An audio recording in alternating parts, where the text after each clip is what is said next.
Bonjour, je suis Amandine, la maman de Lexi, âgée de presque 5 ans. Lexi est suivie pour une leucémie à lymphocyte B depuis février 2020 à l'hôpital Larcher à Nice. Nous vivons tous les quatre avec sa grande sœur de 7 ans et demi et son papa sur Fréjus. Pour Lexi, tout a commencé par une simple fièvre qui persistait. On a consulté aux urgences de l'hôpital qui lui ont fait un bilan car physiquement rien ne présageait à ce qui est arrivé. Et là, au bilan sanguin, c'était une catastrophe. On nous a transférés très vite du coup à l'hôpital Larcher à Nice en onco-hématologie. Nous avons consulté les urgences le dimanche. Le lundi, nous étions à Nice. Ils lui ont effectué sa ponction de moelle osseuse. Et le lendemain, le mardi, le diagnostic tombe, leucémie à lymphocyte B. Ça a été un coup de massue. En plus, moi, personnellement, j'étais toute seule parce que papa s'occupait de la grande sœur. Le lendemain, elle passe au bloc opératoire, on lui pose le Proviax, c'est le cathé central pour pouvoir faire les traitements.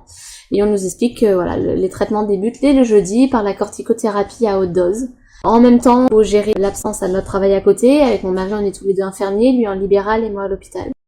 Donc c'est moi qui me suis arrêtée de travailler. Ça a été l'arrêt maladie en fait en première intention parce que on pense pas à autre chose et puis en fait on n'y pense même pas parce que c'est une collègue de travail qui m'a dit mais mets-toi en arrêt maladie. Là on nous parle de dossier MDPH qu'il faut remplir, il faut faire un projet de vie, on nous demande beaucoup de choses alors qu'on vient d'apprendre que notre enfant a une leucémie clairement et on n'a pas la tête à ça.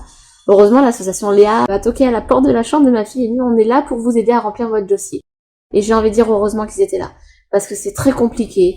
On nous demande de faire un projet de vie alors que notre monde s'écroule totalement. Et ils étaient là pour nous aider, pour nous réconforter, et je pense que sans eux, le dossier, j'aurais jamais réussi à le faire. Par la suite, les soins sont très lourds, on a fait plus de 20 jours d'hospitalisation, il faut gérer la maison, la grande sœur, pour qui ça a été très très compliqué. Après, nous sommes rentrés à la maison.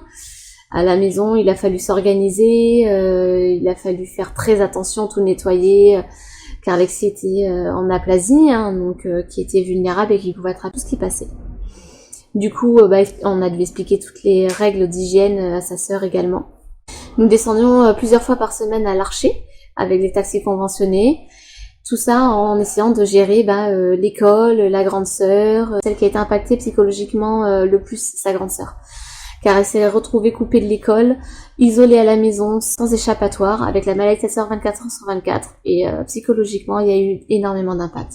Elle est encore suivie actuellement à Larcher par la psychologue du service, 1 à 2 fois par mois, car elle est très très perturbée. Concernant le travail, je vous avoue qu'il n'y a rien qui est fait pour nous. Au bout de 6 mois, le complément de salaire que j'avais par rapport aux organismes de mon travail s'arrête.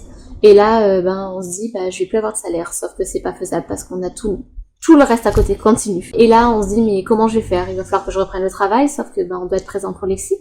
On doit être présent pour ses soins. Elle a besoin qu'on soit là, elle n'est pas scolarisée. J'ai eu une aide exceptionnelle de la part de mes collègues de travail. J'ai eu des dons de jours, pratiquement de septembre 2020 à février 2021. C'est comme si j'avais repris mon travail, mais en fait, je posais les dons de jours de mes collègues. C'est juste énorme, cette solidarité, et je les remercie pour ça. Et ensuite, faut reprendre le travail, parce que personnellement, j'avais besoin de reprendre le travail pour me changer un petit peu les idées, mais je pouvais pas reprendre à temps plein. Lexi pouvait reprendre un peu le chemin de l'école, mais avec beaucoup de contraintes, des évictions scolaires. Dès qu'il y avait des gastro, des grippes, scarlatine, bien sûr qu'à Covid, parce qu'on est en plein dedans. Et moi, avec mon travail, je peux pas m'absenter du jour au lendemain, pendant 7 jours, reprendre, rem'absenter, c'est pas faisable. Du coup, en discutant avec l'association Léa, avec la direction de l'hôpital, avec mes cadres, nous avons pris la décision que je reprendrai à mi-temps pour pouvoir être là pour Lexi. Donc en fait, c'est un mi-temps, on est en contre-planning avec mon mari, il y en a toujours un à la maison, quand il y en a un qui est de repos, c'est l'autre qui travaille. Et depuis février 2020, notre vie est en pause, clairement. Et on vit au jour le jour, les projets se sont arrêtés. Lexi est en soins jusqu'à la fin de l'été 2022, même si là les soins sont beaucoup moins importants, elle reste encore sous chimiothérapie, mais avec des rendez-vous moins réguliers. C'est assez compliqué d'expliquer notre histoire, j'espère que ça peut aider d'autres parents. Merci de m'avoir écouté.